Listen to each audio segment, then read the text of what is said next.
Welcome to the Service MVP podcast. And my name is Joe Crisara, America's service sales coach. And we have an exciting guest with me. His name is Ryan Lee from Landscape Lighting Secrets. Ryan, welcome to the program. How are you doing today? Thanks, man. I'm excited. Thanks for having me. Well, it wasn't about a year ago, I think it was, when we first learned that you were kind of like a brother from another mother, and that we have a lot of beliefs that are similar, right? I know. And I love that your nickname is Uncle Joe because I'm like, you really are my Uncle Joe. So I Well, love it, man. I love I'm everything you do. America's service uncle, I guess it would be.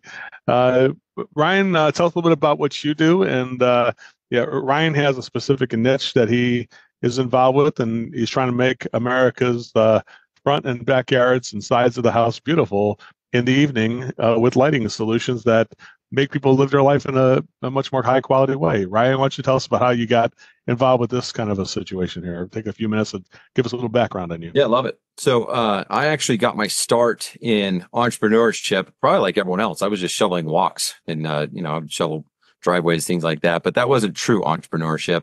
And so when I started my first business, we got into landscape lighting. And people, so a lot of people are like, what's landscape lighting? And that was my question. I was like, I don't even know what this is, but it's, we beautify people's properties, not only their homes, but their landscapings, their outdoor living areas. We, really, magnify what they've already got and help bring light to their life. Right. And so I had a landscape lighting business in Dallas, Texas from 2007 to 2019. And through that time, it was tough, man. I thought it was going to be so easy. I've got a marketing degree. I got an MBA. I mean, I'm like the total package. And then you start your business and you're like, crap, I don't know anything. And so had the opportunity to fall on my face a lot, learned a lot throughout that process. But I was fortunate enough to exit that business in 2019. And since then, the last 4 or 5 years now, I've been coaching others on how to bolt on landscape lighting to their existing business. And hmm it's hmm been awesome. It's been really cool. Well, let's talk about this. Ryan's got three tips to any kind of service business, although it definitely applies to the landscape lighting business. But I think when you're in that business, it's just like another service, like anything else that's out there, whether you're shoveling snow or whether you're doing Christmas lights or just outdoor landscape lights, or even if you're doing heating and cooling or plumbing, the value is value no matter what trade you're in. Ryan, let's go ahead and give us three secrets that you have to your success when you're creating revenue and profit and making sure that you're successful. You want to go ahead and give us your first tip? What's the number one thing that you think is important for people to know, salespeople and service people to know out there? Yeah. Well, first off, let me say this, like when I launched this coaching business, Landscape Lighting Secrets, I didn't know I could become a coach. Like I was like, who am I? What do I know? I was just Mhm. one guy on one path. There's people that are smarter than me, more successful than me, richer than me, all this stuff. And so one of the things I did was I hired a coach and I was like, teach me how to do this. And one of the exercises they had me go through, because I was like, what am I going to teach people? Like, I don't know how to do this. And it was so powerful. They basically sent me through some exercises to help me extrapolate what it was, what were the things that held me back, what were the things that helped me in business. And now I was able to put together a really cool formula that makes it simple for people to really increase and more than double their profits. So the thing that most businesses don't have enough of is profits. And that's Yep. why the majority of businesses fail, right? Or one of the reasons. And so Well, I found a way for people to double their profits through my proven formula. And the first thing is really just increasing your price. That's kind of my first secret. And it's like, well, that's not a secret, just raise your price. But we give people, and I'm happy to talk about them today, some of the tools and things that you can use to be able to actually increase your price. yeah, I think a lot of times people they price themselves out. They try to be a little less money than their current competitors, as opposed to saying, I need to charge enough money to not just for this job, but also to be in business for the future and take care of all the expense that takes place for marketing and advertising and all this stuff. It's all got to be built into the price, right? And I Yeah. think the price being higher does challenge you to be better to create value too. I think it does kind of puts into action plan like, wow, with prices this high, I got to learn how to explain it better. Go ahead and tell us a little bit about the pricing and the exercise you take somebody through to increase that price. It's not just randomly, right? Do you have Right. a Yeah. methodology for that? Tell us about that. For sure. I mean, I think it's really hard to raise your price if you don't increase value, right? So, and by the way, I used to be the guy. Like when we started, it was my brother and I was like, wait, those people charge that? Like, we don't need to charge that much. We don't have the overhead that they have. We barely have car insurance, you know? And so we put Right, together the right. numbers and you're like, cool. Like that, I look back, it's so funny because I'm like, that was my pitch. Like that was that Hmm. was my approach. And what's sad is it actually worked to an extent, right? But what I found out, and you hit on it, is like I never could afford to grow. I always wanted to be this future self of this. There was a future version of myself in our company, but all of a sudden I found that I couldn't afford to hire another salesperson. I couldn't afford to fire or hire another technician, someone else in the office. And it's like, well, duh. Your value proposition is we're lower on price than anyone else, and we don't have their overhead. Well, Hmm. if you want to succeed in life, in business, you have to start acting like who you want to be. And when I learned that, it changed everything. I started pricing like who I wanted to be. And suddenly I could afford an office manager. I could afford having more salespeople and an actual team. And what was cool about that is as we did that, a team is much more valuable than an individual. As good as I am at sales or designing or installing lights or whatever the thing is, like I can't be everywhere at once. Right. And so Hmm. as we grew, we became more valuable to the marketplace. And in return, you can keep charging more money for that. That's awesome. What's the second tip you've got for us after raising? So once we raise the price, now we know, okay, now we got much more robust pricing that is going to be able to help us grow in the future. What's the second tip you got, Ryan? Well, if it's okay, let me hit on the first thing real quick Oh, because sure, good. Yeah, yeah. I talked about increasing value. There's two ways to increase value. One, you can lower the price. Okay. Don't do it. I tried it. It works temporarily. It might get you out of a bind or help you like pay your next, payroll or mortgage or whatever, but Yeah, definitely yeah. not good long term. So the other way to do it is increase your offer, right? And a lot of people are so afraid of this because their competition's not doing it. And I can't price that. I know what our competition is charging. And my question is, well, do you really trust your competition that much? Like, what did they know that you don't know? Like, are they more qualified? Are they a pricing expert? Because in reality, what's happening is you're pricing your product and your service off of your competition's pricing. And you know how they came up with their price?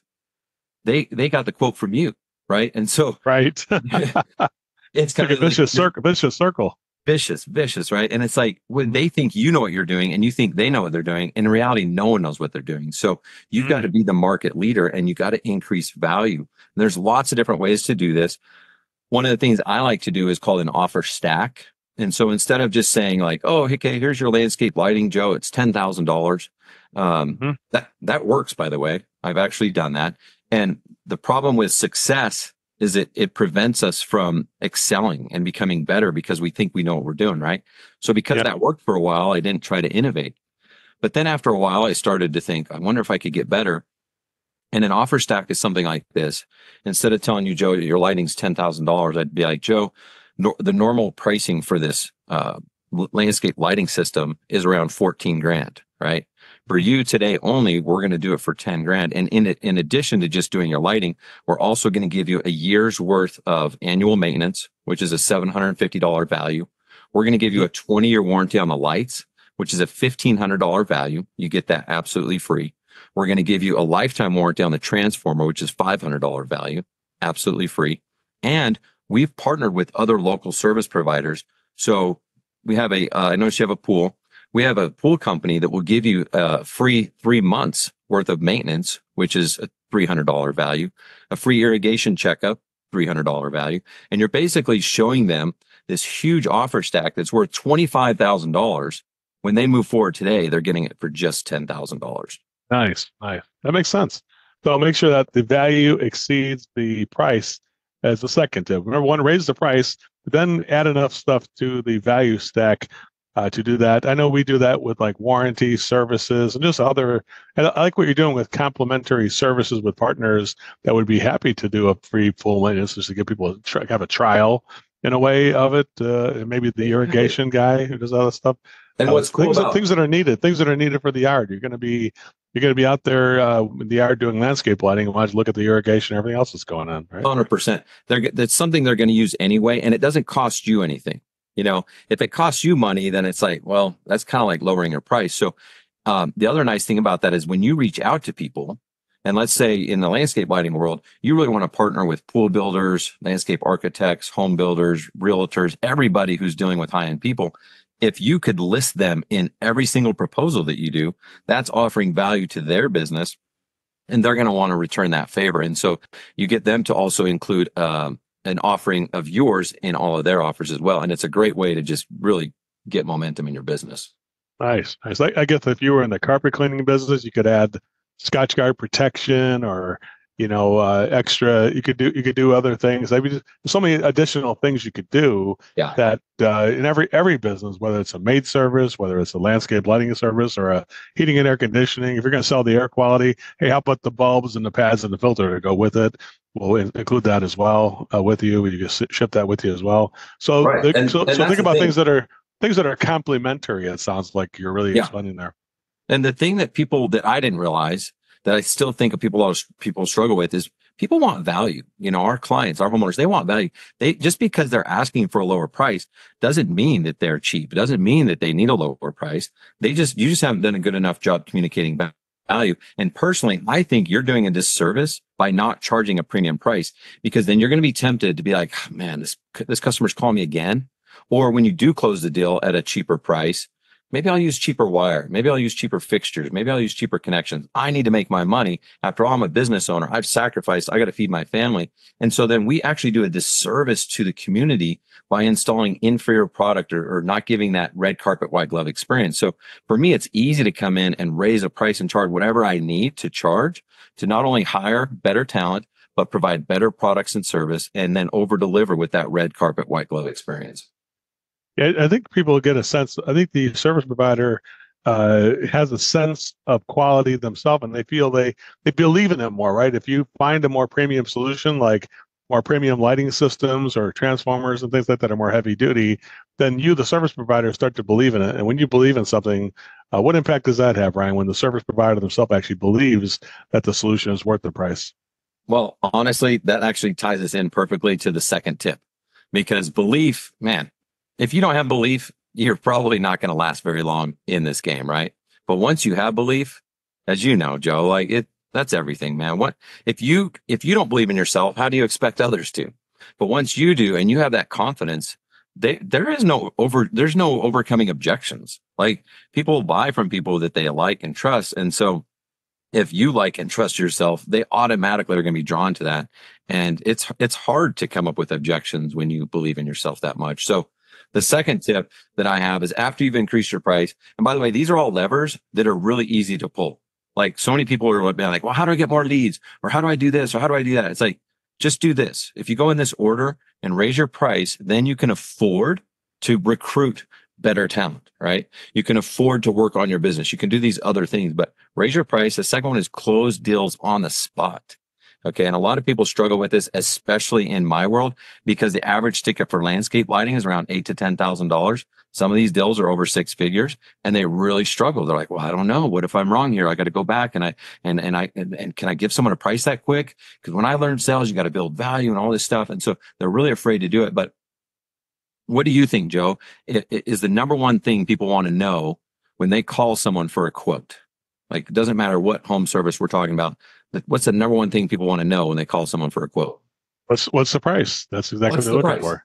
It's crazy, right? And I've seen a lot of people in that space, really every space, who are reluctant to give the price because they're afraid they're going to get blowback, and they're afraid they're going to get, if they give them the actual price, especially if it's higher, they don't really believe in the price themselves. So they kind of, they even default to email. I guarantee if I called a landscape lighting specialist that wasn't trained by Ryan Lee, that most likely I would be getting an email with the price, and I wouldn't get an explanation of it at all. And I'd be getting it a different day. I wouldn't get it the same day at all. And I would say this, there's a certain level of competency that shows people that you've already done this job and that you're a master of this trade if you can get the price to them right now. Does that make sense, Ryan? The competence level, so like perception of competence because of that? Well, exactly. I mean, you're actually the one person that's giving them what they want, because everyone else is afraid to do it. We know they want the price, so why not be different? Why not be the one that's like, hey, in about 45 minutes after we walk your property, I've got a bunch of questions for you. Would it be okay if I, was actually able to give you the price and get you on the schedule for today? That's what people want. So why not give them what they want and be unique? So you got to be able to close deals on the spot. And there's so many things, like you mentioned. Most people will take notes, take pictures, they'll email a proposal. People buy on emotion. So how much emotion comes in an email? Zero. It's just a number at that point. And then, by the way, like, what if there are questions? What if there are concerns, which is normal? If someone's never gone, exactly. they're going to have questions, which a lot of people think those are objections. They're not. They're just questions or concerns. And when you present that price, hey, Joe, it's going to cost you this much, right? It's $10,000, but remember, it's $25,000 in value. And you're like, well, I don't know. We got to think about it, or we got to get other quotes. It's easy to have a conversation at that point and say, no problem. I totally understand that, right? That's normal. You're human. You're married. You have to talk, right? What is it that you guys need to talk about? And what's cool is when you do that, you'll end up closing more sales than ever because you're willing to ask one extra question that nobody else is willing to ask. Mm-hmm, mm-hmm. And you could have a conversation about what's in the presentation. It's like, of course, we present premium mid-range economy choices to people. So I could say, you know what, Joe, I understand. Let's think about let's just both admit that top option is too much. Let's get rid of that top one. Look at the more economical one, the second one. And they go, no, I like that top one. Really? What do you like about it? Let's get this. I like the fact that it's got the whole package with the landscaping and everything, irrigation, everything like that. Well, it's a good choice. So what should we do? Back to that again. The what should we do moment, right? But truth, there it is. You got it right there in front of you. The bottom line is this, though, guys. The bottom line is that it's just the conversation you're having. I would say it's like a car dealer in Las Vegas. You got to just deal the next card. That card that you had that maybe didn't work, and now you got to just look for another card and see what works. Just keep trying to find the right combination of solutions that works for this client. That rings the bell. And the closing the deal on the spot is it's so much more effective, number one.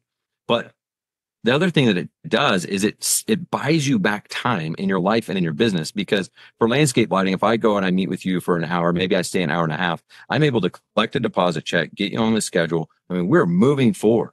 So I've helped myself, but I've also helped you because you're a busy guy. You've probably owned several businesses. You've got to do other quotes for your house. I've just checked off something off your list, and now you don't have to go get 3 other quotes. You don't have to think about anything. I've really done a service for you by helping you make a solid choice. And then from my, selfish standpoint, I also don't have to go back and prepare these lavish emails and proposals. And then you're not going to respond. And then I got to follow up, and I got to leave you all these voicemails and texts. And instead of doing that, I'm calling on new referral partners. And I'm getting relationships with the high-end realtors, the interior designers, and I'm building relationships. I'm building my business instead of doing this crappy follow-up stuff that doesn't even work. You can spend your time getting the job done or spend your time following up. Definitely, I see that difference. But I will tell you, Ryan, especially in that kind of a business, the landscape lighting business, I would say that unless they had Ryan Lee training them in some kind of way, if they've seen your podcast, even like this podcast will be great if they see it. Because I would say there's a 0% chance that somebody would actually make the prices and present them on the same call on the very first call there. This is why I think you're so needed. I think that's why Ryan Lee is needed in this industry, because everybody is seriously, the service provider is reluctant. And I even said, hey, if you just make the prices, I'm ready to move forward. I told people that. And they go, just not comfortable making the prices right now. I'm like, you're not comfortable making the prices? I mean, what does it say when a service provider tries to talk the customer out of moving forward? Because that's really what happens. Literally what happens is the service provider is reluctant to make the prices. So they're not sure if it's accurate. They're not confident in the prices. So they say, I got to go work on this and let me email it to you. They're uncomfortable with the talking to the customer, uncomfortable with making the prices. And that's just 2 gaps that they have right there. If they solve that gap, they would get number 2 achieved, I think, selling the spot if they did that.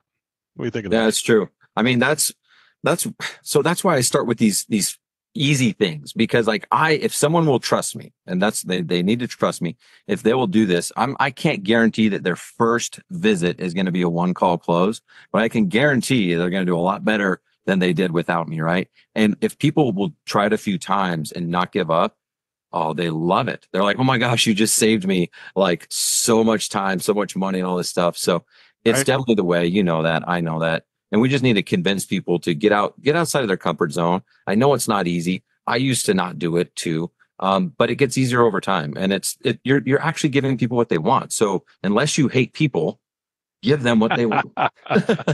We don't hate people, but you know what? I would say this: the ability to create a price that's customized and relevant and accurate for each client on the spot is a demonstration of the competency of your mastery of your trade, whatever it is. Because if you are like, here's the problems we got. Here's what you're experiencing. You need to get this. Reason why you need this. Number two, I don't have a solution for you. It kind of shows me that a person is hesitant to manage the solution part of the project. How am I supposed to trust this guy that he's going to be able to actually get the work done if he can't even manage the pricing? Does that make sense, sir? Well said. You know, it's funny. I used to tell people, let's say, even though I'm like, close on the spot, close on the spot. I'm not perfect, guys. Sometimes I screw up and I'm like, wait, what am I doing? I'm at my house. Why didn't I close that person? Maybe I tried, but you're not going to be 100%.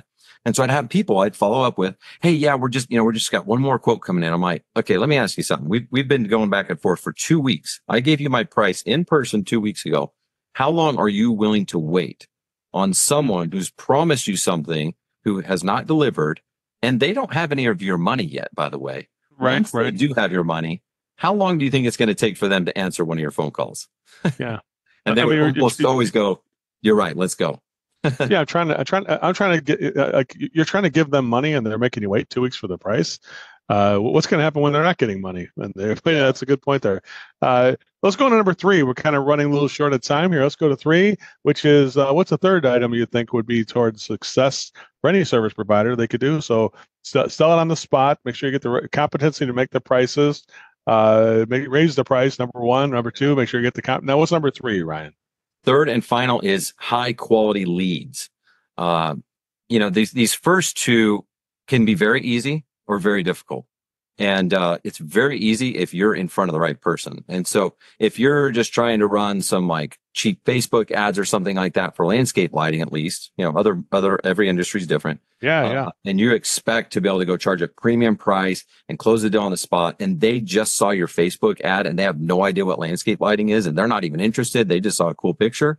You're probably not going to be able to get that same effect. And so if I can help you get high quality leads from people who already want what you have, these other things become a no-brainer. So it's really the three that make that magic formula. And you're saying the fish in a pond where the fish are bigger, not a pond with minnows. That's right. Trying to get the pond with the bigger fish in the pond, right? Well, yeah, and I've even fished in streams and lakes that don't have any fish. So that's super frustrating. So definitely find the lakes, find the ponds, find the streams where you're going to pull out the monsters, if that's what you're going for, right? And in landscape lighting, we don't have like a cheap, $500 option.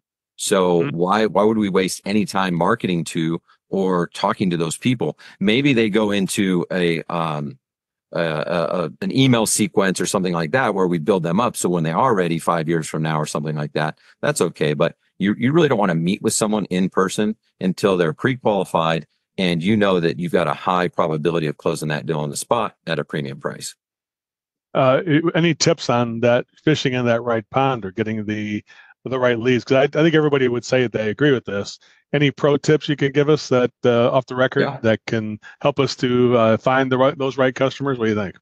Absolutely. So, and we take people through all of these things. So we give them all the tools, all the downloads, all the scripts and everything for all three of these in our coaching program.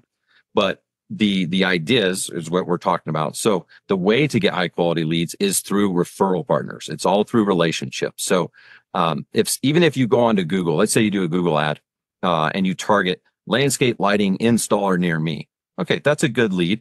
But you don't know, is that going to be a $5,000 job, a $100,000 job? You don't know any of that, right?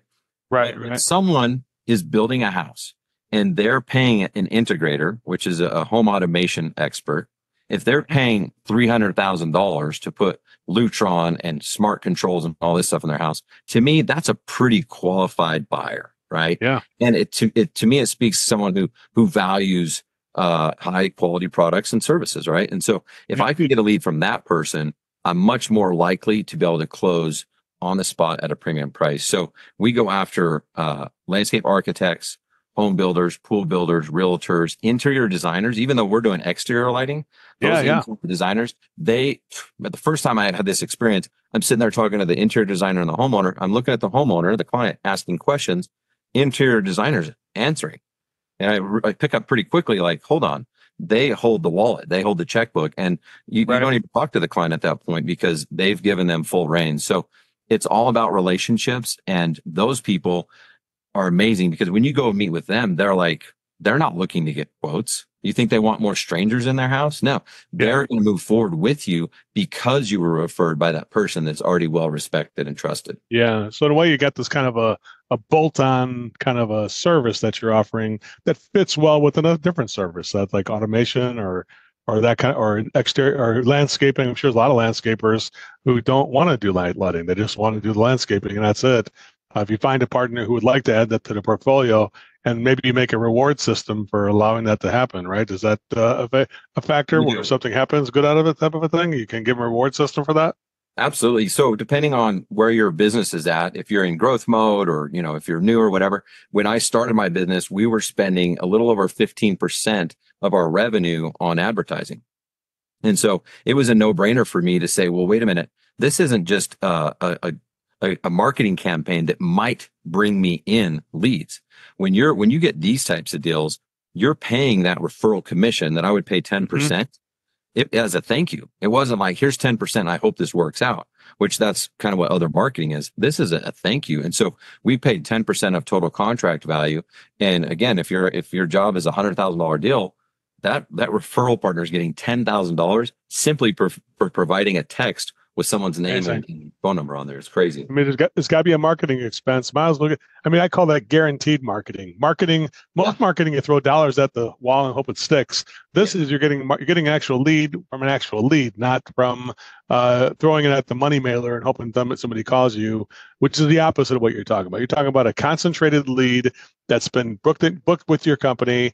Why not pay the 10% of the revenue? Because that's guaranteed lead there, not something that we just throw at the newspaper and see if people call us or whatever kind of a thing. Yeah, it's brilliant there, Ryan. Man, you've already given people here enough time and information to make themselves successful already, and that's what you're in. You're in that landscape lighting secrets. So thanks for your secret. Those are three great. You probably gave us like 5 or 6 secrets. You realize that? There's your value stack was pretty high on this podcast, right? Ryan.